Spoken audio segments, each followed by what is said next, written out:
What's up, besties? What's up? I'm Jenna. And I'm Marissa, and welcome back to Crazy as a Mother podcast. Where life happens. And best friends help. And coffee does not hurt a damn thing. How are you, boo? I am living the dream. How are you? Are you? Yeah. You didn't sound very enthusiastic if you're living the dream. That sounded like living a nightmare. The dream! That's more like it. I'm okay. Little dazzle. I'm living the dream! Yeah, I'm good. I'm doing good. Tired. Got some energy. Drinking Red Bull, although I don't think we can. We don't know how we're new to this YouTube, so I don't think we can share the label. No, I made a little. I think we're doing that right. I'm okay. Do we have to take that out? Maybe. I am getting not my first, my friend, my second rabies shot tonight.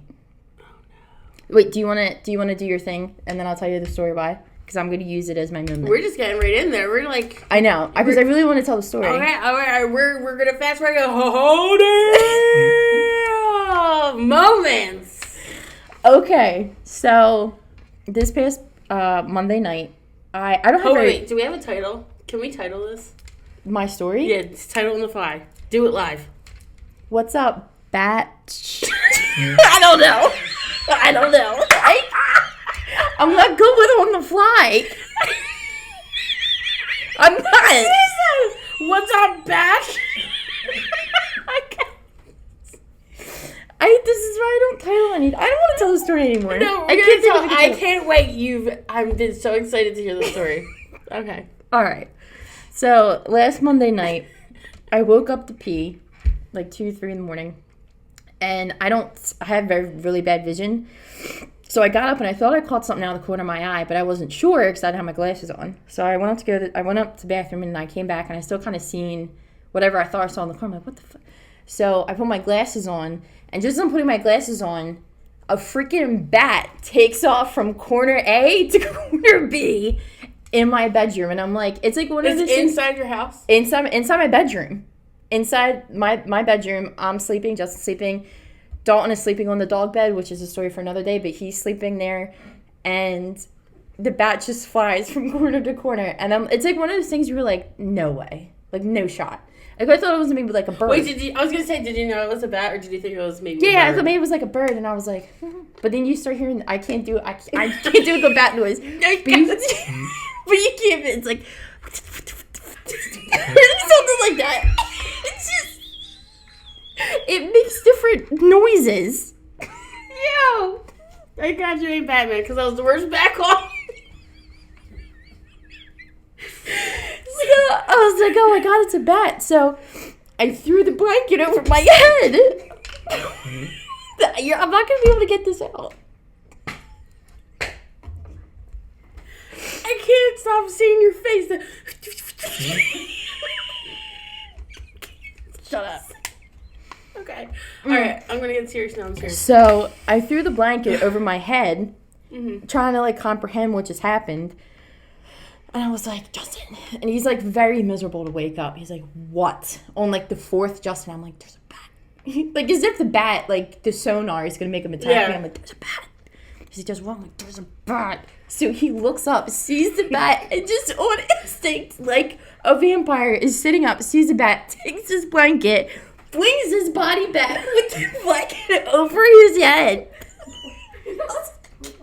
I was like, knight in shining armor, my ass. We're both just laying in our coffin of blankets. No, you get up. No, you get up. So we're laying there. I'm like, he's like, there's a bat in her room. I'm like, yeah, there's a bat. I wasn't kidding. There's a bat in her room. He's like, what are we going to do? I'm like, what are we going to do? What are you going to do? Oh my God. He's like, I don't know how to get rid of a bat. So we're going back and forth. All while you just hear as it's traveling in the room. It's just flying about. Oh God! I love your wings. I get your face on a bat and put on a t-shirt. It didn't stay still. So we're like, trying to figure out what to do. So, I guess you Googled it. I stayed under the blanket. He did get up, blanket overhead, to go downstairs to just get a game plan together. I guess.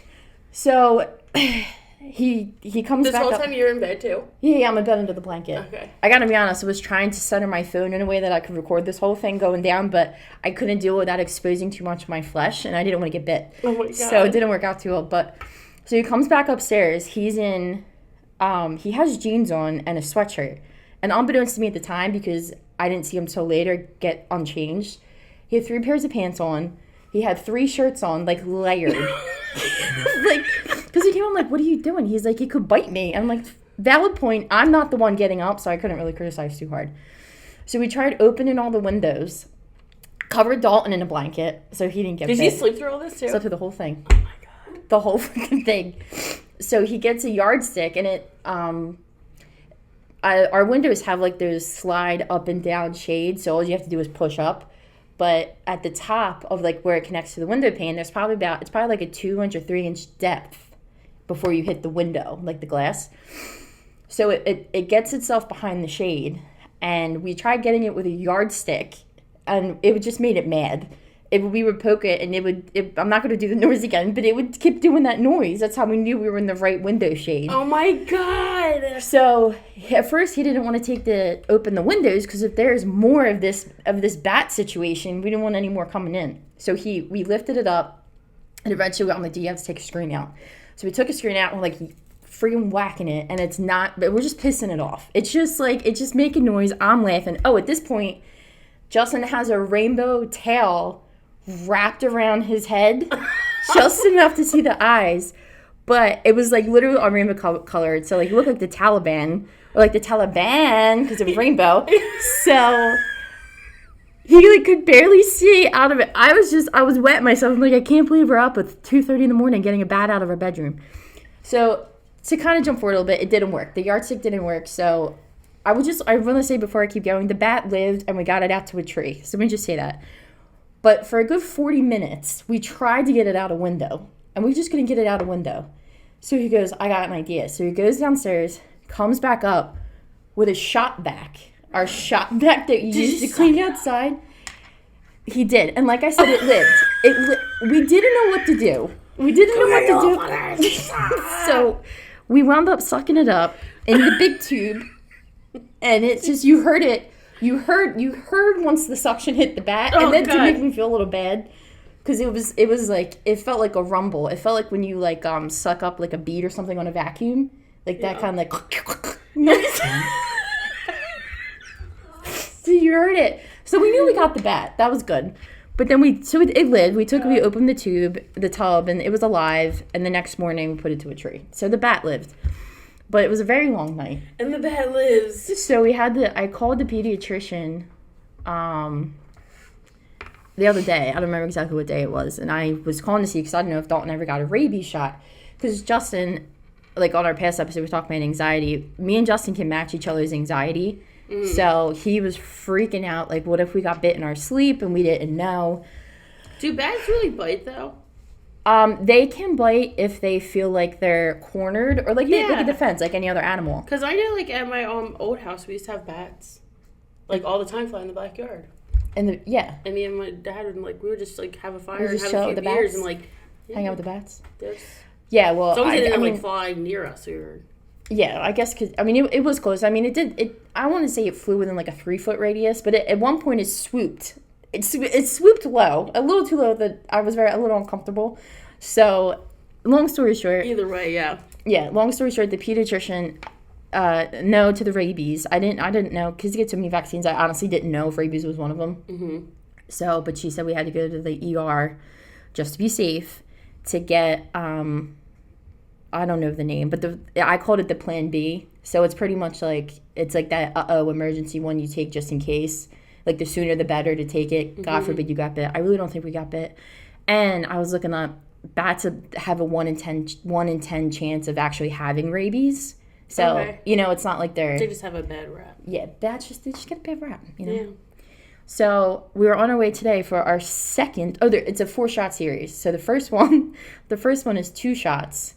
And the one of the 2 shots is weight-based. I gotta tell you, I didn't walk out with very good self-esteem when I walked out of that thing. I had to get 4 shots. Yo. Dalton got 2, Justin got 3, I got 4.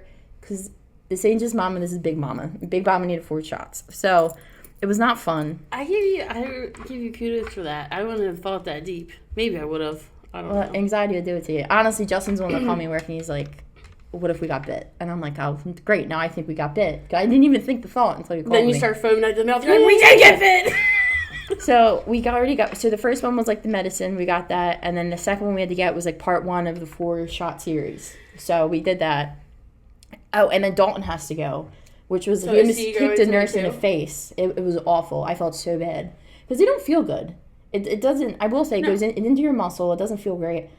It was a little pain. It wasn't just like a normal shot. He was a champ to the best of his ability. But you guys were there forever too, right? Yeah, we just sit in the ER. Like 5 hours or something like that. So, but yeah, now it's just, so we got the 1. Now it's 3 more of just the vaccine. It's not again, I keep calling it the Plan B. So I forget the name of it. you still have to get 3 Correct. more. Yeah, so we have to go today. And then we have to go 2 more times. We'll go again this coming week, and then 1 more week after that. And then we'll be done. And yeah, so. How did he even get in? We don't know. We called, the exterminator was supposed to come last night, and Jesus never showed. So, yo no say. But now I have all these questions. Where did the bat come from? Are there any more bats? So where are they living? Justin's been like taking care of openings in the house. Like, so now our fireplace is there's just mesh and duct tape. Like, he taped every opening shut. Every time you guys see like a shadow now, you're gonna be like, I know. Yeah, and it was weird because, I mean, they got big wings. Like, I know they have wings, but it was, I was surprised. I've never seen a bat up close, like that close. So it was interesting. I feel like. But that's my, I don't even know moment. I don't even know if I need to share mine. I feel like that just takes the cake. I want to hear yours. Mine is not that great. That was amazing. But it's a once-in-a-lifetime story. That is like never. Well, Mine hopefully it doesn't ever. I know. Who knows for sure? Well, my own damn moment was hold on, I didn't give it justice. My oh damn moment. So I bought this 2-tier bookshelf, and I was getting impatient. I just wanted to build it, so I didn't. I'm like, you know what? This is gonna be a fun project for me and the kids to do.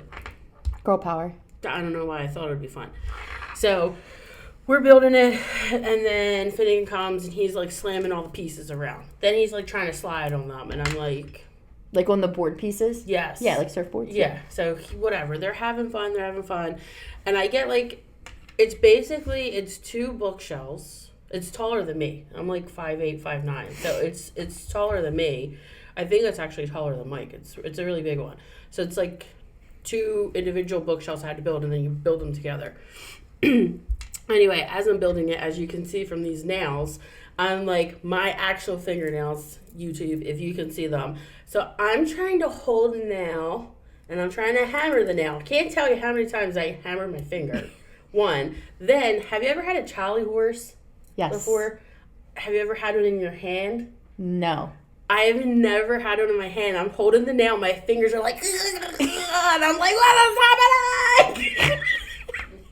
So then I'm like, Avon, help me hold the board. Because you have to do the backboard. I don't know, whatever you want to call it, the backboard. So I'm like, Avon, help me hold it up because my fingers are freaking out because I can't grip anything because these nails. I have to hold the actual nail now a weird way because of my fingernails.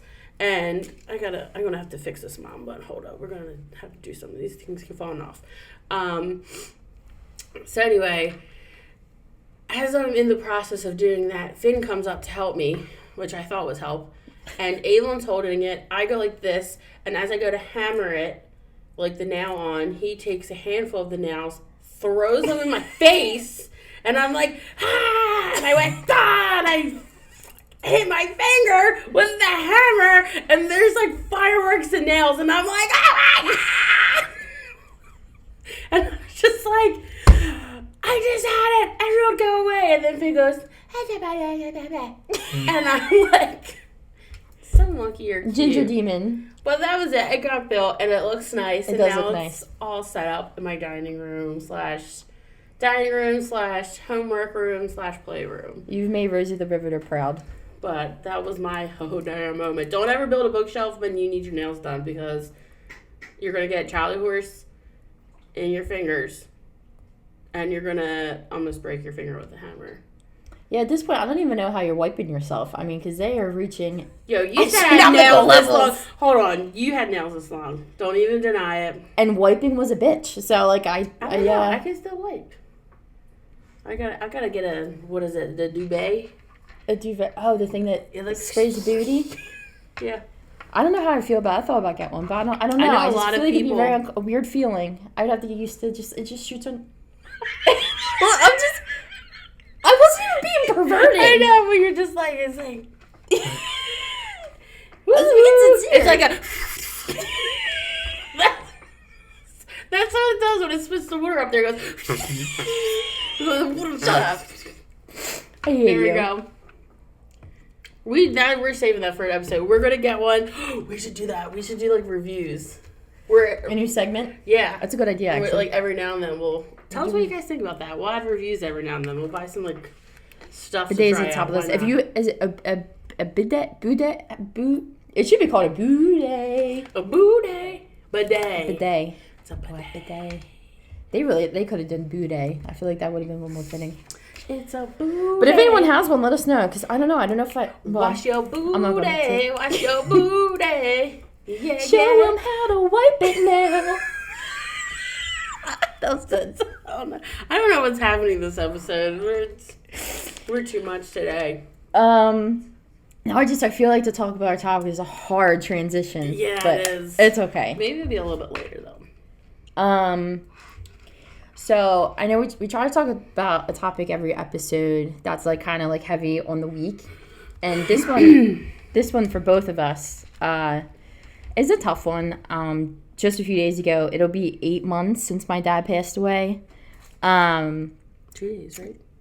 What's that? 2 days ago? Yeah, the 26th. Yeah. 8 days since my dad passed, and Marissa's dad's been deceased for a decade, and I'm sure she'll get into it when she talks about her dad, but I feel like I was one of those ignorant people, not intentionally, when I hear about people that lose someone, especially like when I lost my grandparents, for example. Not ignorant, not intentionally ignorant, like I said, but like seeing how my parents were reacting to their parents passing. Mm-hmm. And I guess a part of me, because I can be unempathetic sometimes, to be honest, I'm like, well, it's the circle of life. Like, they were older. Like, they, it was common kind of thing.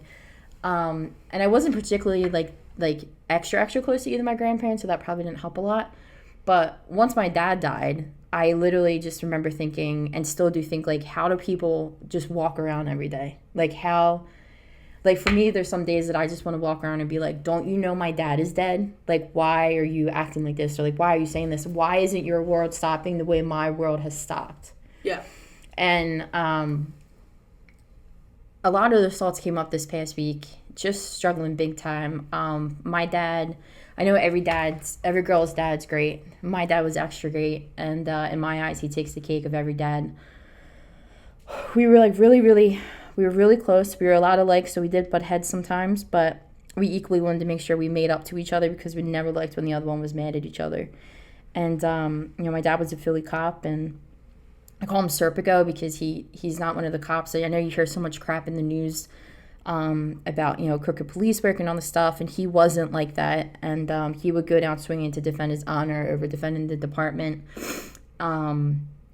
And I don't know, he was just my superhero. And I don't know, we touched on any episodes yet, but I'm in sobriety now. I'm in recovery, and my dad died a sober man of almost 5 years. And without him leading the way, I don't know if I'd even still be alive today. And we lost him to COVID, and he had no prior health conditions. He was vaccinated. He did everything he was told to do, and it just didn't matter. And, we got tested on a Tuesday. He was hospitalized on a Thursday, and he was dead 10 days later on a Sunday. So, and with COVID protocols, you can't, he died alone pretty much. Not pretty much, that's the fact. He died alone. He was alone for the moment he was admitted, and my mom had to leave because my mom went in with my dad to the ER, and she was released, and he stayed. And he was alone. From that moment on, he was alone except for like not FaceTime, but like for Google Duo, or Yeah. He still made meetings on his phone in the hospital. And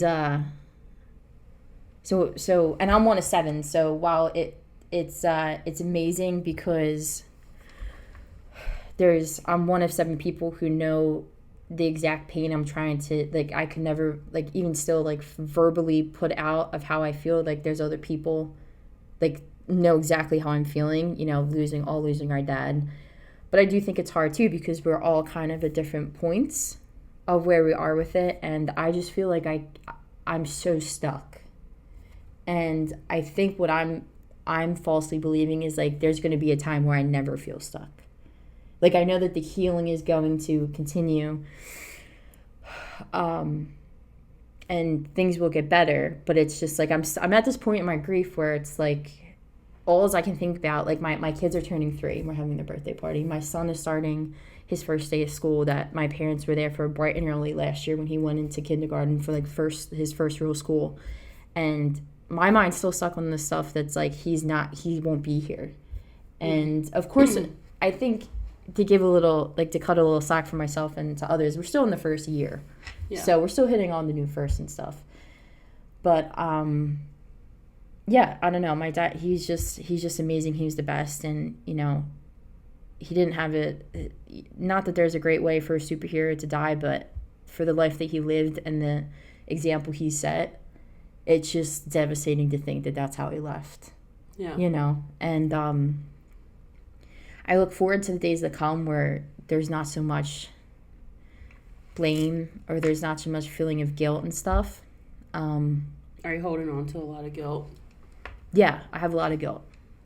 Like, I shared this with you, and I shared this with my sisters and mom, but, like, the one thing that I feel really guilty about is, prior to that, Justin and I were going through marital stuff, and my dad he would never tell me what to do. He just gave me a lot of guidance, and I know that he was really worried about me, and he was really worried about my kids. And the Sunday before we got tested, that Sunday leading into that Tuesday, he said, like, let's have daddy-daughter time, like, let's go to the river off of Bristol. Yeah. And so we went, and, like, I know my dad, and I know that he probably wanted to talk to me again about the situation, but he told me we were just going to spend time together. So I was like, okay, maybe it won't come up. And it did come up, and he's like, so what's going on? And, like, me and Justin at that point had made a game plan for a few things, and I told him, and he's like, so that's it? So you got it all figured out? I said, I mean, yeah, like, pretty much now. And he's like, oh, well, I'm sorry, like, I wasted your Sunday, like, like, for coming out, if I didn't realize you had everything figured out. And all I could think about was, like, wow, like, I really thought we were coming to spend time together, and, like, this is the only reason that you asked me to come. And I know it wasn't the only reason he asked me to come, because I know my dad, because I know myself. Mm-hmm. Like, if something's weighing on me, like, about, like you're going through something and it's weighing on me, of course the most important thing is being with you, but I'm going to have to get it out. I can't not talk to you about it. Like, I can't not bring it up. And I know, looking back, that that's what it was. But I was so mad, and I tried so hard not to have an attitude the rest of the time and, like, keep talking and stuff. But I did. I was so mad. And, like, later that night, he's like, love you, Bear. And I didn't text him back that night because I was so disappointed, like, just thinking we were just going to have time. And I can't remember if I ever texted him back. I really can't. I think I might have the next day. I can't remember. But I do remember the next time I saw him was that Tuesday. He picked me up because I wasn't feeling well. My parents weren't feeling well, and we were all going to get COVID tests. And that's the first time I saw him since. And I tried to just keep it upbeat. But he wasn't. Say, how was it? But he wasn't feeling well. Okay. He did, like, crack a joke, which made me feel like he was, like, okay, like, we were whatever. But then everything happened that Tuesday, and then I got a call at work that they were going Thursday. And I talked to him on the phone after he got admitted. I talked to him on the phone, and he's like, I'm scared. He's like, I'm scared, Bear. Like, I'm really scared. I don't want to die in here.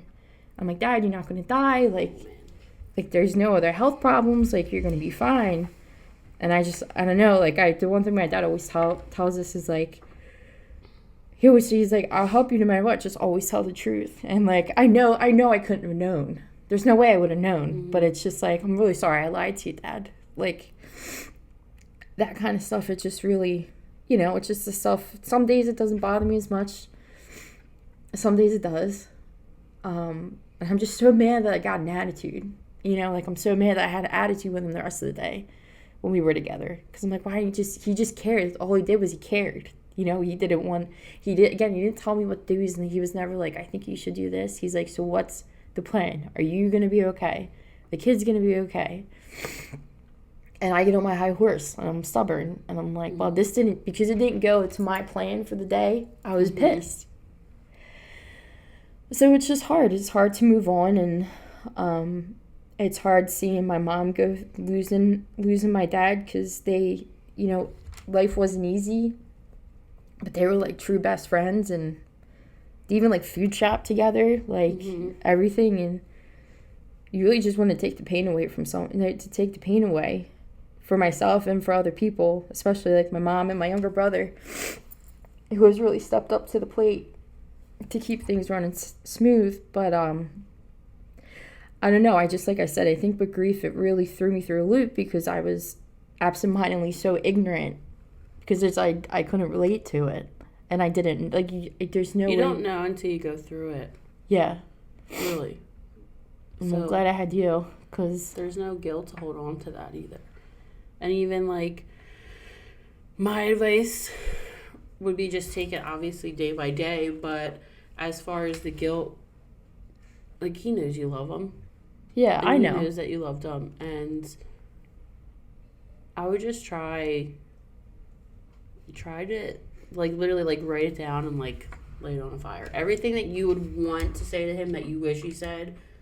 I don't know if you tried this yet, but I'm sure, like, normally, like, when you're holding on to guilt like that, it's because you wish you would have said or did something differently. So maybe try to write it all down and then, like, burn it. So, you know what I mean? I don't know. I've heard that works. I've never tried it, but... And as if our similarities weren't enough, both was... Like, we both lost our fathers. Marissa's dad was also a Philadelphia police officer. Mm-hmm. I don't know should I talk about it? That's up to you. You can just talk about him. Because there's a lot to talk about. Yeah.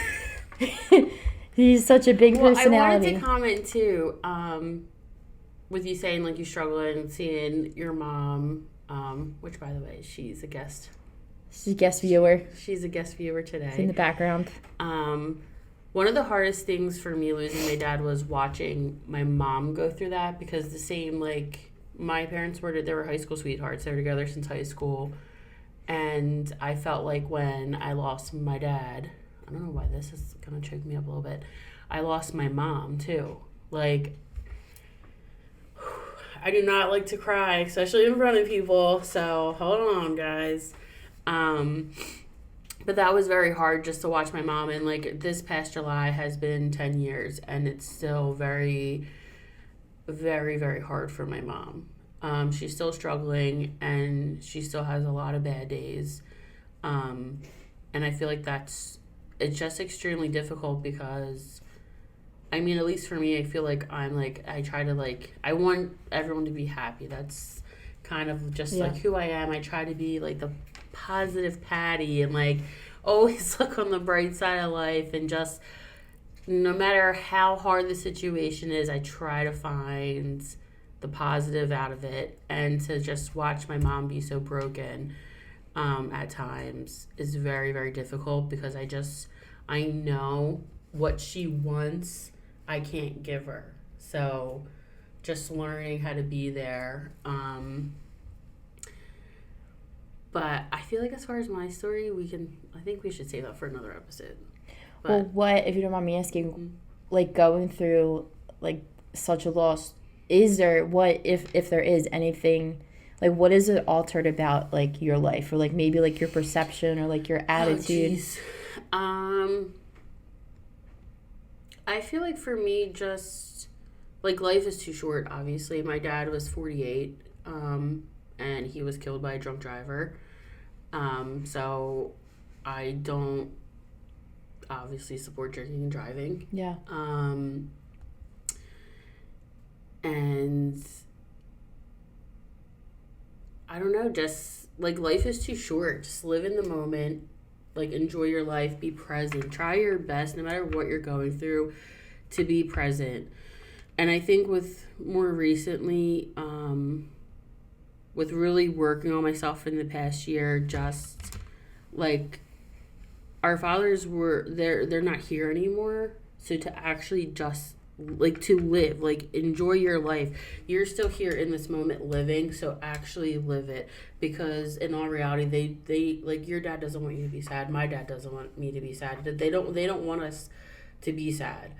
And unfortunately they're not here, but I feel like just to keep living and being happy and not dwell and be consumed by that sadness of them not being around, if that makes sense. No, it does. And that's why I'm glad I have you, because I still feel I'm like in like a cynical stage of like stuff. Like I was just talking to my sponsor about this the other night. Like I have even more of a harder time sometimes being empathetic. Like when people, like people, and I don't know if you've gone through this in the very early stages after losing your dad, but like if someone tells me about something like, oh God, my sinuses are killing me. Like in my head, I'm like, yeah, well, my dad's dead of COVID, so like I really don't care. And sometimes if I'm having a bad day, like overall, it's not like that, but like I'll have those thoughts where it's just like, it could be a lot worse. Spare me your sob story. And I know how terrible that sounds, but I mean the reason we start this podcast is being so transparent, and that's like the facts of like deep hard days, and I don't like being that way. I think for me, it made me more of a softie. Yeah, I feel like at least in this stage, I'm having the opposite reaction. Yeah, I feel like when we did we talk about it and we might have covered it in other well, yeah, with my anxiety trigger and like for me with him being killed, it just I think the reason it made me a softie is because it's like you never know when your last word is, so I don't want my last word to be something terrible. Yeah. And then have that person die. So that's like, literally, for example, if point. Mike and I ever get into a fight, and if we leave without like making up, and I call him and he doesn't answer, because like obviously he's driving or just trying to cool down, then I will start getting paranoid that he got into an accident, totaled his car, and died. So that is like I almost say side effect, but something that's altered in your life. My perception, no. Atta girl. Is that right? I think so. Maybe. I'm not. Sounds good. She's the grammar one. That's not me. It's a 3-syllable word. My dad always said he can't be anything he can't spell. So he probably wouldn't be perceptive, because I don't think he could have spelled that. Yeah, I mean, I don't know. But, yeah. I don't know. Grief is hard. Like, I feel, I don't know. Because, like, I'm trying to think of the beginning for me. Like, it was such a roller coaster of emotions because it was publicized. Yeah. And yeah, I can't imagine that. We're like constantly going to events, which I'm appreciative of for everyone that did throw the events. It was a lot. It was great to have all that support. Sure. It was hard to relive it all. And then I found I was pregnant like 8 months later, like between 6 and 8 months later. So I had to just, like, that was the first time in my life that, not that I really drank when I was like upset or like thought about it. I mean, I did have times where I did, but I kind of just had to like deal with it. Yeah. Like I had to just feel it and deal with it. But really it just, I don't know, I feel like I'm all over the place right now. No. Like my thought process is all over. I don't know. I don't know where to go from here. No, but that's true though, and I it's not like I like being in this stage of negativity, I guess, but I mean, just like that's just kind of how it's been the past few days, and that's exactly how my mom was, and still kind of is. Sorry, Mom, if you're listening. Yeah, it's hard, and I guess because I don't know if this affects anyone else, which is I'm glad we talked about it, but like I get up, I go to work, take care of my kids, cook dinner, so like you running into me on a daily basis. Yeah, everyone just has to make their lives work, but I know how I feel behind closed doors. I know how you can feel behind closed doors about this topic. So, you know, if you're going through it, please know you're not alone. I mean, I know grief is taking me to deep, deep, deep, dark spots. I have to comment on one more thing. The one thing that I did feel, I remember thinking like a week to 2 weeks after, like I felt like my life was completely over, and that was the hardest concept of life for me to swallow, was the fact that I felt like my life was over, but everybody's was still going. And I feel like, especially like, I don't know, it definitely, the whole situation definitely like altered the way I view life, because I was 21 at the time. So all my friends are out partying, getting wasted, doing whatever. And here I am, like, my whole life just fucking was like, done. Like, that's what it felt like. And I had to watch everybody else live. And I'm like, how are you guys doing this? Because my life stopped. And it was just like, it was the realization that doesn't matter how hard your life gets, because time still goes. So you can feel like your time is over, but if you're here, it's not over. Yeah.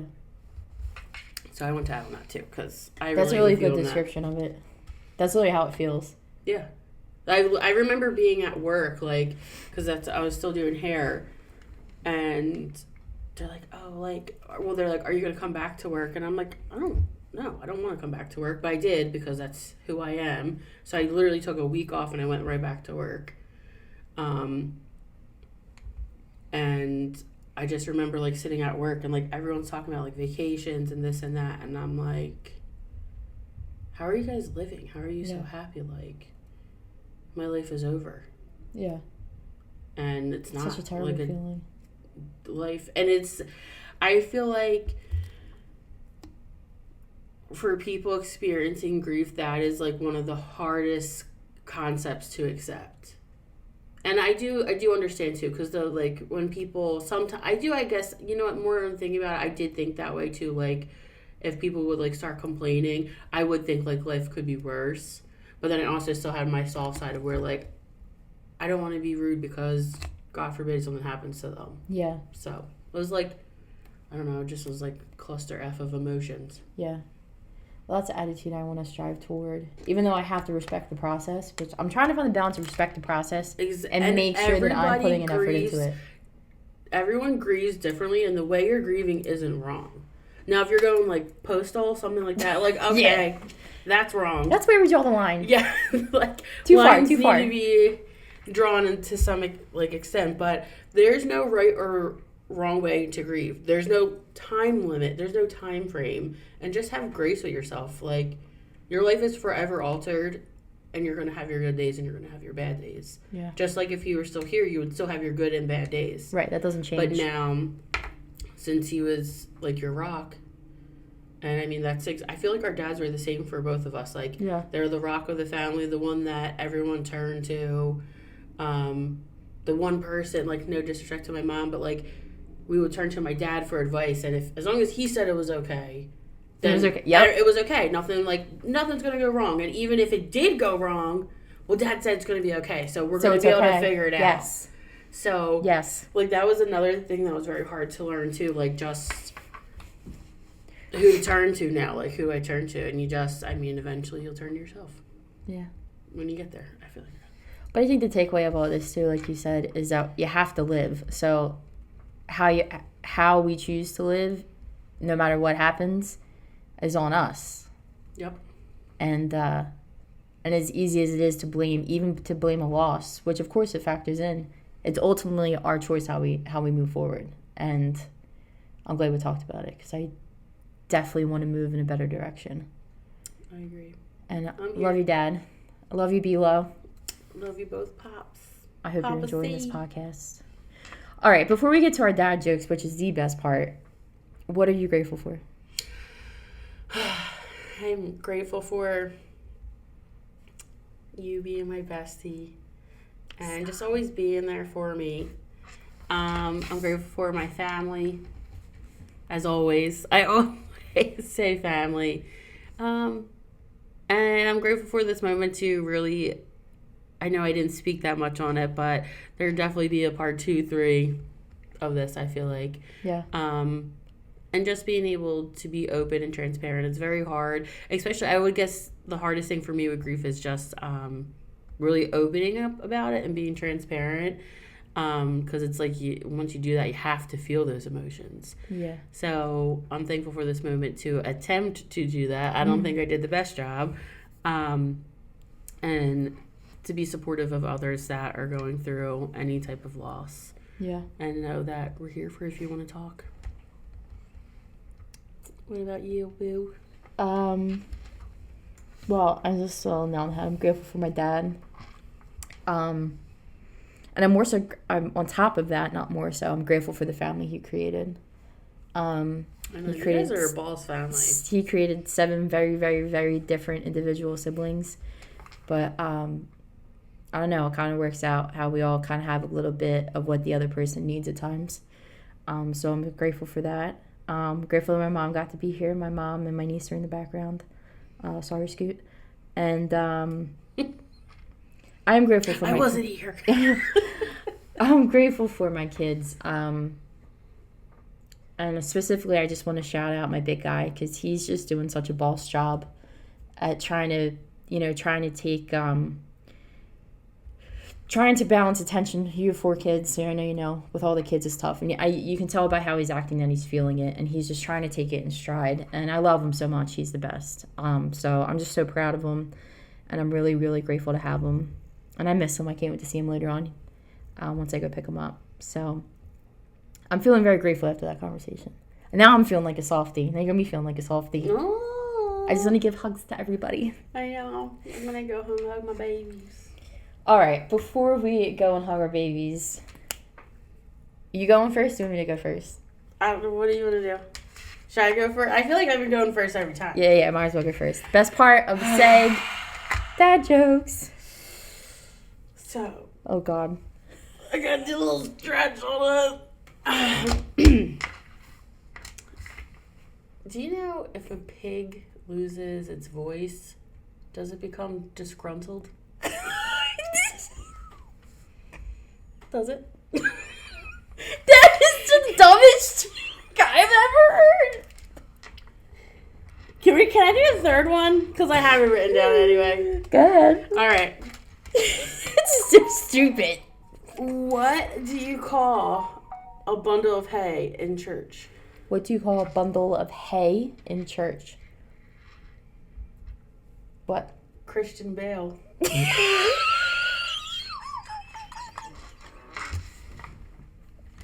I didn't know what sure that joke was swinging. Woo! All right, I got to do 2. I'm excited for that one. We gotta do it all for privacy. Okay? All right. We had the best jokes. All right, ready? Mm-hmm. What country's capital is growing the fastest? Oh, no. Ireland. Every day, it's Dublin.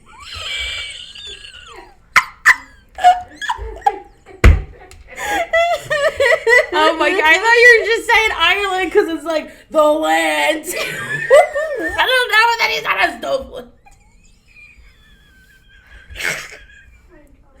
Oh God. That's my favorite part. Oh my God. It's a Dublin. It's Dublin. What was the first one again? The disgruntled pig? Yeah, if a pig loses its voice, does it become disgruntled? Oh my God. I couldn't decide. That might be the that dad and of all Christian dad Bale. jokes. Alright guys, sorry this episode was a little longer and a little more serious. But honestly, we just try to keep it real. And that's really just been the topic of me and Marissa's conversations the past few days. She's been helping me through it. So I figured we'd talk about it. Thanks for tuning in as always. Yes, but we love you guys so much. Thank you for joining the crazy. And remember you can find us on Spotify, YouTube, Amazon, and Apple. Yes. There we go.